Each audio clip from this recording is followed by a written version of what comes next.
Oh my gosh. So we are seeing some major indicators of what those in the Midwest and the South and the flyover states will be dealing with this summer until next winter. We're not even out of this winter, and I'm already just saying we're going to be dealing with some 8 months of bullshit. 8 months of all this stuff. I don't say bullshit, but in a lot of ways, oh God, think about every weekend or every other weekend, ducking and covering. I'm just like, oh, but that's okay. Remember, this is what we've been preparing for the last 10 years. Okay? Some of you aren't getting hit that hard in your area. You have stuff going on, but right now it seems that America is like center stage. But again, to say that you guys out there in Scotland, England, and other places aren't dealing with stuff, Canada, you guys are dealing with stuff in different ways. The frequencies, are definitely going to be plaguing a lot of people, and they won't see that stuff come up and creep up until they get a diagnosable condition. So, but right now we're dealing with some extremely inclement weather and the pressure, the building up of the pressure. So last night I was flabbergasted that we didn't get some kind of tornado in our area. Though we do have Timken, the steel company, we have Intel building up their site over there west of Columbus. Okay, so are we in the cards to get completely devastated? Most likely not. Not to say there can be some small little tornadoes that come through in some parts of town, because it's not that difficult to direct a tornado to go through specific parts of town that are maybe undesirable. Now I'm going to put it out there, yes. We are in a geoengineered climate engineering, climate change, okay? And we'll just call a spade a spade. I'm not playing this, oh, it's organic bullshit, okay? There's nothing organic. I don't play the organic game. So, yeah, I was a little bit flabbergasted that we didn't get hit. But I remember just at 3 o'clock in the morning, surrounded, and I saw all these, I'm watching everything creep over, and then I'm watching Ryan Hall, y'all, which is a YouTube site. He has up to the minute weather when there's certain things like this that go on, and he's on all night long, and he has all these different screens. He has people on the ground, and so I was listening to him all night last night until even at 3 o'clock in the morning, when I thought maybe we get hit again by, and I don't say hit, but we get another thunderstorm because of all those surrounding cells that were around us. Once that blew through and everything was quiet, then I just turned them off. But yeah, we did get one cell that could have turned into something, because it was just one little cell right over Canton, Ohio, like right over Canton, Ohio. And it could have turned into a hook. It could have been anything it wanted to be relative to somebody else's intention. And it didn't turn into anything but just a thunderstorm. And I'm like, thank God. Okay, but again, there is no guarantee. There is no guarantee with anything. I will not take anything for granted. And I know that every single weekend, okay, is going to be the release of the pressure. Now, I noticed something. I noticed a pattern. When I feel the pressure build up during the week, okay, so like on a Friday, I feel the pressure build up and I'm feeling crazy and all that stuff, like almost like an altitude sickness. And then it builds up, and I'm eating, so I'm building up pressure, right? I'm eating, so that builds up pressure. And of course, your body's converting that energy, and it builds up pressure. It's not releasing yet because it has to convert that energy to make sure that it's doing whatever it's supposed to do and acclimating to the atmosphere. And then at some point, it releases. Okay? And so I felt like after that bit of pressure, and I was eating a bunch on the week, like this last weekend, and then even during the week, building up pressure, I was tired, I felt weird stuff. I was eating too, cause I could see when I'm like wanting to eat, there's something going on. I have to build up pressure. And then maybe the next day after I build up pressure, and it's kind of like, and I sleep, and I don't really poop. So I'm still building up pressure. Maybe I feel a little bloated, but I didn't really feel bloated. I still poop, but not a lot. But then after last night, the pressure was releasing so all the tornadoes were pressure releasing, right? They build up the pressure. That's the whole storms, is building up pressure. And then the final release, which is the tornadoes, the hurricanes. tsunamis, whatever, okay? And so then this morning, I felt a pressure release. Like all the stuff that usually would come out on a daily basis, knowing what I ate the day before, all came out. And I'm like, oh, this is like a cytokine storm releasing pressure. Okay, people building up pressure and then they get the breakthrough infection. That's the release of the pressure. When they do the J juice, right? The first time, and it's not an ionic environment like this, they release pressure. They build up pressure, right? Because the body is now having to wake up and replicating, and the pressure gets built up. People feel like they're swelling, right? So they're building up pressure. That's high blood pressure. And then eventually when the body is able, when the body's able to push all that waste material through, and then people have what you call the waterfalls, the shits, diarrhea, whatever you want to call it. That's the release of the pressure. And so that's the thing with the J world, is that people are under so much pressure. They've been under so much pressure. They didn't know how to release it, or they released it in really destructive ways. And so the J world was able to help people release the pressure, which is why then they don't get really over time, or even immediately, you don't feel like anxious, because that's what anxiety is pressure. That's what all these different symptoms are. It's pressure being built up, and there's no real good release process. And so people don't want to shit, they're building up pressure. When they don't want to release the demons, or release like the rashes and all the things in the body that they're trying to use medicine for, they're building up pressure. That's what obesity is pressure being built up. Pressure. And so now, seeing what happened last night, and then seeing how my body reacted after all those tornadoes, and this morning, all that pressure was released. I'm like, you know what? Fucking A. That's exactly that's the micro level. Knowing your immune system, knowing and being really aware of how you eat. You're not under the influence, because when you're under the influence, you have no indicators to tell you what's going on. But when you are aware of when you eat, how you eat, but the urgency of your eating, even the urgency of your peeing and pooing and all that stuff, you then start making the connection of what's going on out there in the environment with the altitude. Now, what do you mean by altitude?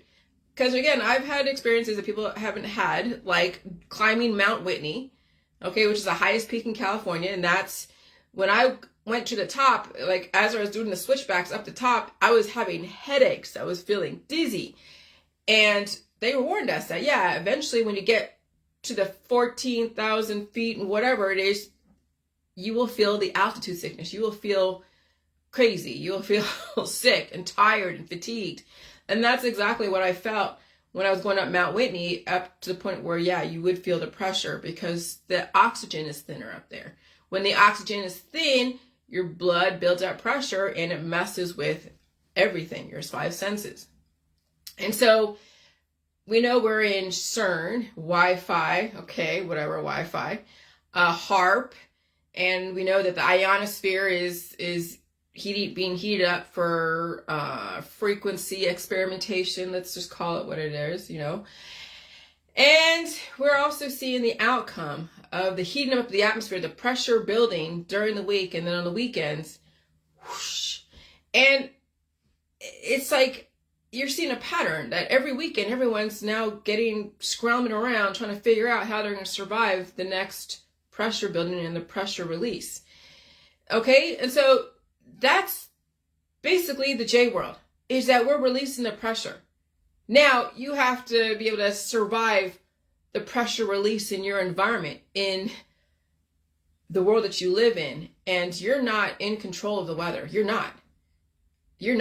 only in control of your own pressure retention, pressure release, and then your lifestyle and your belief systems and politics, religion, science, all that.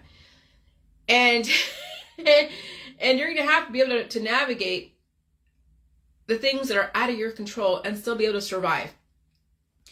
And so it's not surprising that the Midwest and the South were devastated in some level. I mean, we already knew that Illinois was somewhere in the crosshairs, because we can even see the map of the climate change and what the geography is going to look like in the future. Parts of the U.S. are not going to exist, or they're going to be so devastated and deserted because no one wants to live in Tornado Alley. Okay? And when you have the median income to be $20,000, $30,000 US dollars, it's like, okay, how much are you contributing? When you think about it, the overall, if you're going to play God and choose who's going to survive the longest, well, it's not going to be the poor people. Okay, look at Katrina. It's not going to be the poor people. It's going to be those that are rich, that are analytical, type A's and type B's, the movers and shakers. Remember how creative and artistic the 1960s and 70s were? When you took someone from the 1950s who were so pure, and all the baby boom, right? So you had all these pure babies from the war. Yeah, okay, everybody was having sex. Now you have all these babies. This is ripe for experimentation. And you throw a bunch of psychedelics at them, then you get all this creativity, you get all this diversity, then you get the 1960s and 70s. You get the technological boom, the social dramas that are going on. You get music, you get art, you get poetry, philosophy, you get academia, you get some major awesome creativity. I mean, I gotta find different words, but I mean that's kind of just the words I'm grabbing at right now. But you're getting such diversity, and so yeah, when you have the two coasts, New York and San Francisco, and San Francisco, and you're seeing that the shrooms are going to be legalized in New York and San Francisco. So while parts of the flyover states are getting devastated because they're only making $20,000 to $30,000 a year, and they're taking up more resources and they're contributing, and they're just, and that's, if I was God and understood what they were coming from, the people who are messing with the weather and were playing God and who lives and who dies. Yeah, it would be the people who aren't really giving a lot to the U.S. and as a whole, but they're all customers. They are, and they're. Well, remember, we're going through a depopulation. We're going through a climate change. It doesn't matter if they're part of the economy. How much you could be part of the economy and taking more than you're contributing. And just because you're buying Apple, and but that's still taking more resources. That's still causing someone else to work for you to keep your Apple iPod going, right? And so at some point, the system is going to be figured out. And this is my speculation. This is not like I know for sure, but I'm looking at the patterns. And so, yeah, it's the poor and those are not contributing the way that the system wants you to contribute are going to be devastated. They're going to reconfigure stuff, push people, in the inner cities, and you're going to see, yes, that's going to happen. And then, of course, all the frequencies and all the different pandemics are going on. And then people on the coast are going to be given all these psychedelics. So all their creativity, they keep using the creativity just to expedite the innovation. But then you're also seeing that the technology world is leaving California, and they're coming to Austin or Texas and all that. And so, yeah, I mean, when you're throwing psychedelics at already people who've been psychedelicized and can get more innovation. Remember all that whole say no to drugs. And so you have a bunch of pure people when you think about it, but not really, because a lot of these kids have been growing up on cannabis. And then you're throwing psychedelics at them, and then we all even more so, and then running their engines more so on YouTube as an influencer. Okay. Then you're seeing the ramping up and the expediting of innovation. And then the release of all the chaff, all the useless eaters. I mean, I know it sounds pretty cruel, sounds pretty grim, but that's the thing, is that at this point, that's why they legalized the cannabis. Because that is the gateway drug into other stuff. And of course, that's the hormone release. That's all. And so I knew that there was a whole agenda behind the whole cannabis. Because, yeah, in the 1980s, say no to drugs, because of how crazy and prevalent and causing serial killers back in the 1960s, 70s, and 80s. So they saw the outcome of that. Ah, oh, Jesus Christ. I'm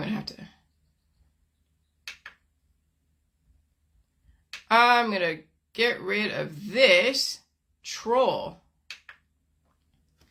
Oh, here we go. Block Cristanto. And I'll delete that comment. But I blocked it. But yeah, so that's essentially what's going on. And I'm telling you, we are the prototype of what's going to happen around the world. Okay? Because there's a lot of useless eaters around the world, and there's going to be crazy devastation. There's going to be crazy devastation in different places. It's just going to happen systematically. And you got to be prepared for it. You got to figure out where you are and what you're doing. Because, I mean, even those that are living like in Mexico, the people that are trying to escape the U.S. and go live in Mexico, they're going to have their own bullshit to deal with. You know how many, we're heading into hurricane season. Who's to say that hurricanes aren't come in and wipe out different parts of your town? Well, that's no different than what about, California and going into the ocean and all that stuff. And then the Midwest getting hit by all the tornadoes, and then the West Coast or the East Coast getting hit by hurricanes, and the South, like in Florida. And I'm going to say, you have a better chance in surviving here in America than you do anywhere else. If you can afford to live in Europe and be insulated like in Sweden and deal with all the frequencies. And if you're allowed to go and move, if you have a work visa, because if you're not a native to Norway, Switzerland, Sweden, and all the Denmark and all those Nordic countries and even parts of Europe, if you're not actual a citizen, then you have to have a work visa. You have to show that you're worth coming in for the time that you're working to contribute to their economy and better their lifestyle and innovation. So I wouldn't live in any third world country. I wouldn't. But that's what's kind of going on right now, is that we're seeing the sweeping crew come in and sweep up all of the chaff. And you're like, that's so cruel to say that. Do you see how precise those tornadoes were? They were pretty precise. They cut off as soon as they hit up to Northeast. They cut off. They just stopped. Even that little cell that rained over us, it rained for a minute and then done.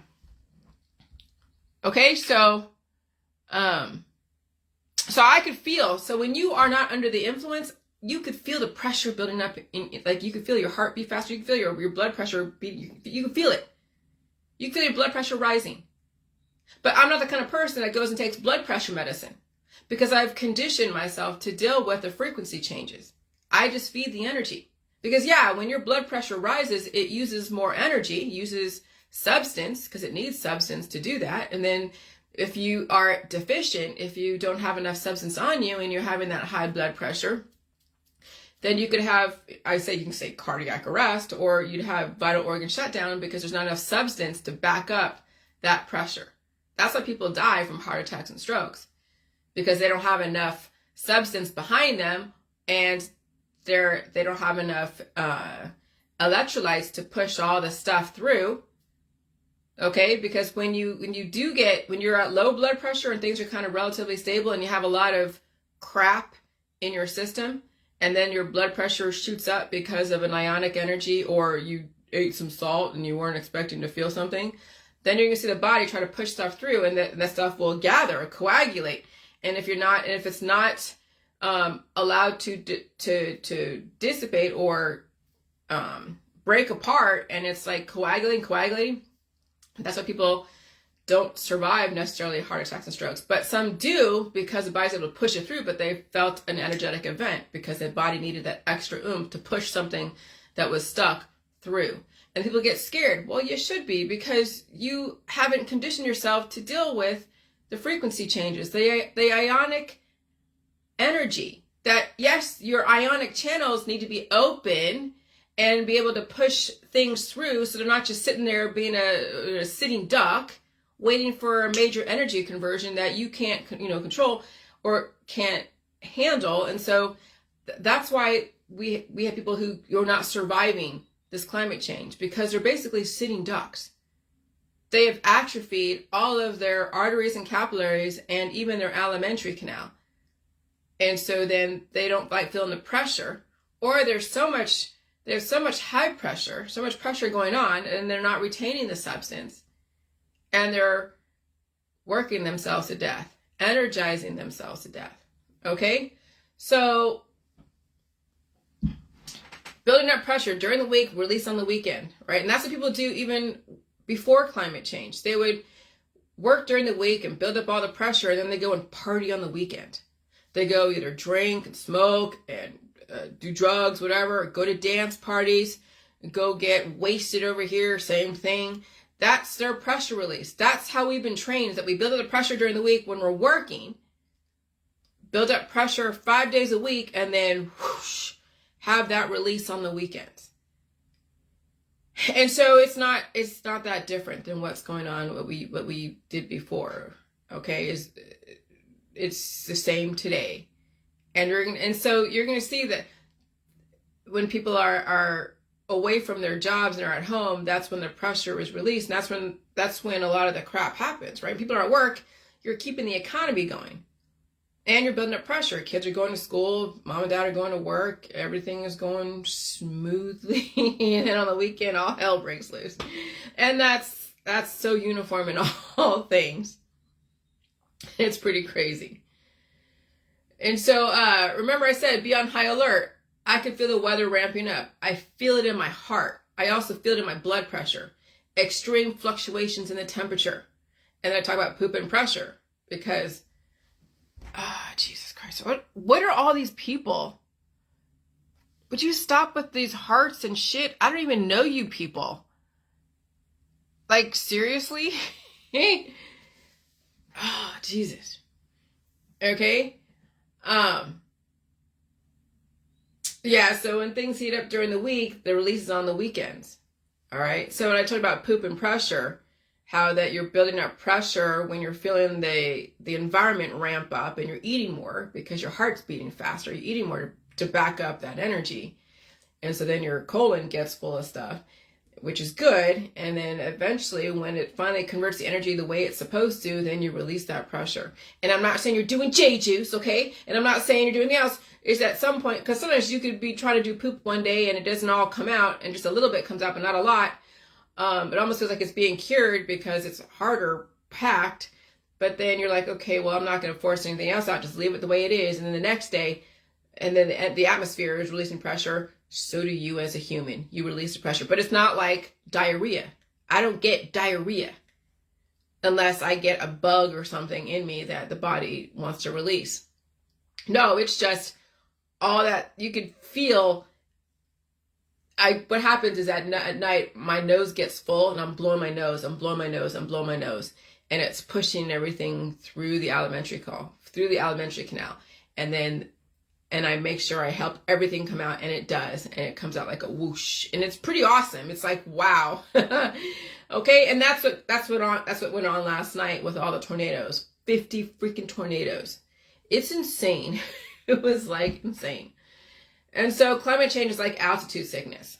Low levels of oxygen in the blood make the pulmonary arteries narrow. This squeezes the blood into smaller spaces, which increases blood pressure, causing pulmonary hypertension.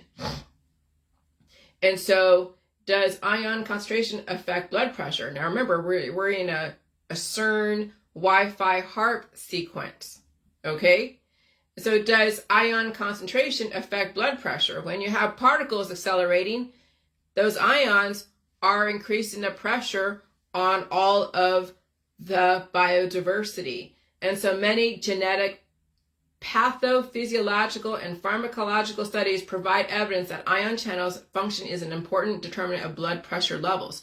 And so if you have ion channels that are not really that great, and you're having the ionosphere and the ions in your environment increase and build up pressure, it's going to put pressure on the rest of your body. And this is why people are dealing with cancer disease, chronic illness, autoimmune disorders, aging rapidly, excessively, maybe are extremely energetic and are addicted because they're trying to bypass their body's defense systems of wanting them to go to sleep when they should, but they can't because they have to work, or they don't want to feel stuff, or they don't want to feel hungry because they don't want to get fat or something. And so they find different drugs and different things to turn off the indicators. Okay? And so that's why you're seeing so much sickness. Because yeah, when I went to Mile High City and at Lowry Air Force Base, that's where I learned how to do cooking and stuff. And they closed that base down. I think we were one of the last classes to go there. it was hard to run in Denver.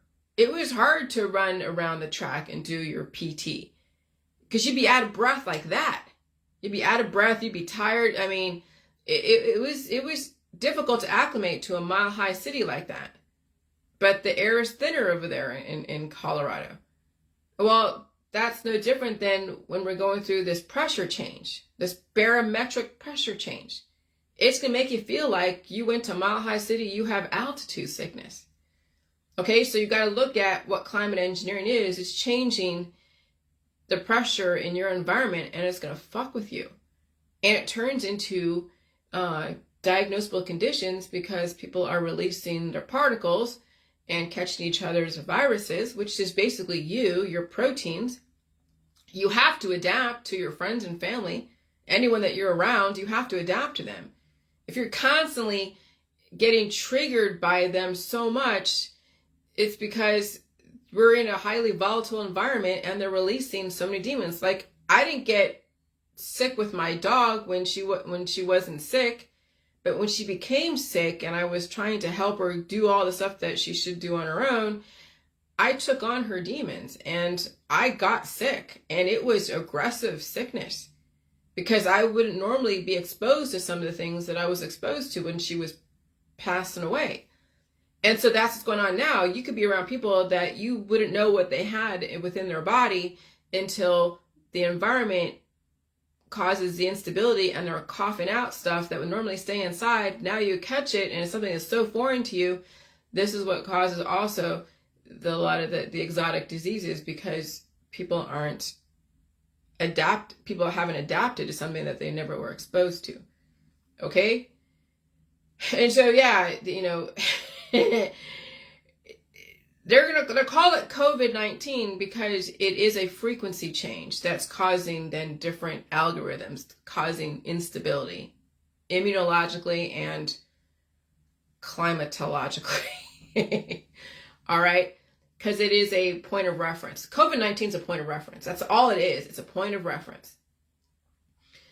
And you got to have these point of references so you know where you came from and you know where you're going and you know how to deal with the rest, to deal with from whatever this point forward. And so, yeah, I'm thankful I survived the crazy black back-to-back tornadoes. And they were back-to-back. It was insane.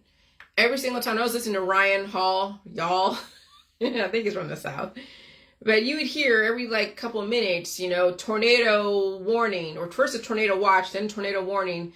And then he's saying, everybody go and take cover, do this. I mean, it was every 2 minutes for many hours. It was insane. It was freaking insane. I knew they had 66 tornadoes in the Midwest. And I'm just but it wasn't covered like this. 66 tornadoes, that's more than what we had this last time. We had 50 tornadoes, but how come we didn't react the same way to the 66 tornadoes that happened in the Midwest in 2021 in December? How can we react to that, but we're reacting to this? Because we're actually covering it and seeing it. We're seeing it actually happen in real time. But it was happening real time over there. People weren't really covering it. Now people are covering it. You're like, well, does that mean it's any different?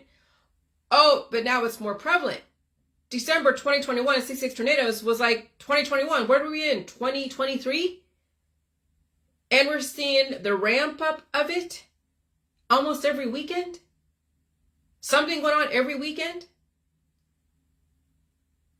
Okay? So, yeah. Now you're going to see a lot more people covering it because it's going to happen more often. I even see the guy that I follow, Ohio Tri-State, and he does the best he can to give everybody alerts on what's to come. And sometimes I don't pay attention because my map of the Doppler doesn't show too much in the future. It just shows sort of a projection. But you got to look at other models and other indicators and other places where they're measuring the barometric pressure and then seeing the projection. Okay? So even your apps don't tell you everything. And so then he says, okay, well, be careful. Tomorrow we're going to have this and this and that. And I'm like, oh my God. And then I go look in other places and oh shit. And that's what alerts me to go then post stuff that I post. because sometimes he just gives me the alert like something's going to happen. And then I feel stuff too. Okay? And I feel stuff. So that's the thing. That's what's so important to be sober in this environment, because you're going to be able to predict and feel when something's going to happen. When you're not sober and you're under the influence all the time, you'll have to look outside of you to give you the indicators. That's tough. I mean, it's not saying that it's not readily available, because I'm telling you, go on Facebook, someone's going to tell you that something's going to happen in your area because they're in your area. So be thankful that you have friends like that are more aware than not, so that way you know how to prepare for stuff. It sucks to be caught off guard, but at some point you're going to want to be aware enough on your own, because that will then help you navigate when shit does go really awry within your body. Because out there is predictable, you'll get all the indicators out there, but you got to know the indicators inside of how to deal with the things that are going to cause you stress and health type of issues. And so, it's good to be sober in this environment, because that way you can get through your shit faster, literally and figuratively. Okay, so I expect that every weekend we're going to have something crazy. I mean, why waste a good weekend of building up pressure here? But see, with it being cold over here, right now we're in like April 1st, being cold, but coming out of the cold season, how then would that work when we're in spring and summer? Well, again, messing with stuff up north, the Arctic. And you can even put in, refrigerants in the environment, make things cold here, make things hot here, heat up here. There's so much climatological chemistry that goes on. There's a science behind everything. There's a science behind making things cold, making things hot. There's a science behind it all. I mean, do you have to know every single bit of the science? No, just realize that, yeah, we're already in tornado season already, and then we're heading into hurricane season, and hurricane season can happen like just next week. It could happen tomorrow. That's the crazy thing about it, is that you now really can't predict too much. They say, yeah, hurricane season between June and November, but it could be, now it could change. Anything can happen. You can't be complacent about stuff. And so, so every single part of the country is going to be hit with something. The two coasts, the psychedelics, and the slow boiling of the climate change, the seas rising, and the atmospheric rivers, and all the drugs and the political unrest. I mean, you're seeing LA, people are getting chased, or someone's doing, car chases, and just the Santa Ana winds, the devil winds, and all that. The drought, or so much snowpack here, and then you have the crazy growing of fungus and poisoned and poisonous plant material, because people aren't used to that kind of growth. Just don't think, I'm just trying to say, don't think that where you are, you're safe 100%. Because even where I'm at, it's relatively safer than being in Florida. That's for damn sure. But you never know if a freak tornado might come up. You never know. And we know that Lake Erie is going to be having their own algae bloom and all that at some point. So just be prepared for the worst. Be prepared to lose everything, and prepared to get sick. That's all I got to say in this point. That your kids are not immune to any of this. That now you have to prepare your kids to deal with all of this. And it's a lot to deal with. Because I wouldn't want to travel at this point I wouldn't, not with how freakish things happen. And people are dropping like flies. Like literally, they're dropping like flies. They're having heart attacks, strokes, embolisms out of nowhere. Okay? When it's your time, because of how you're not prepared to deal with the frequency changes, and all the conditions are right, and someone's driving your car or driving your plane or whatever, it's pretty scary out there for everyone that's not prepared to deal with a frequency change. It's pretty scary. I don't like to be, I do like to put fear, because a lot of that could help people make changes.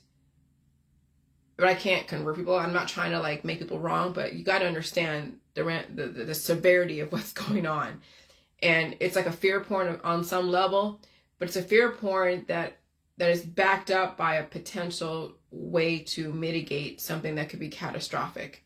Whether you just don't do something or lessen that activity, or just not, not do it at all. And or change the way you do things. Okay. So that's the reason why, because everybody that's an influencer that's talking about what's going on with the New World Order and the climate change and all that stuff, the chemtrails. We all love the fear stuff. We all love it. That's why we do it. It's an addiction to suffering. It's an addiction. Warning everybody about this and that and being in fear of this and that. But there's got to be at least a workable solution and a way for you to have control. Even when you can't control what goes on out there, you have control here where you don't end up in the morgue sooner. Because someone who's in the chemtrails world taking all their tinctures and their pills and powders and supplements, they think they're in control. They think that now they've beat the New World Order because they have all their little supplements and their tinctures. But then you have to look at the science behind all of that and realize that that actually is expediting the expectation. Okay? And so then you got to take that even further and be like, well, let's look at things from a scientific point of view of pressure release, pressure retention, food, and how we dealt with pain and our alimentary canal and poop and all this other stuff. And poop is such a taboo subject that people immediately get turned off, and then they lose so much objectivity. And that's by design. And so those that are afraid to even talk about poop, well, yeah, good luck. Because that's what's going to destroy you if you don't understand your poop. So anyways, that's all I'm going to say. I'm going to drink my coffee and just enjoy the equilibrium right now, because I released pressure this morning. Pressure was released in the atmosphere last night. I'm going to enjoy this moment of equilibrium, this moment of peace without being rest in peace. Because I know as soon as whatever, the pressure is going to keep building up and then do another release at some point. And who knows where it's going to release. So that's my takeaway. Understand pressure. All right, bye.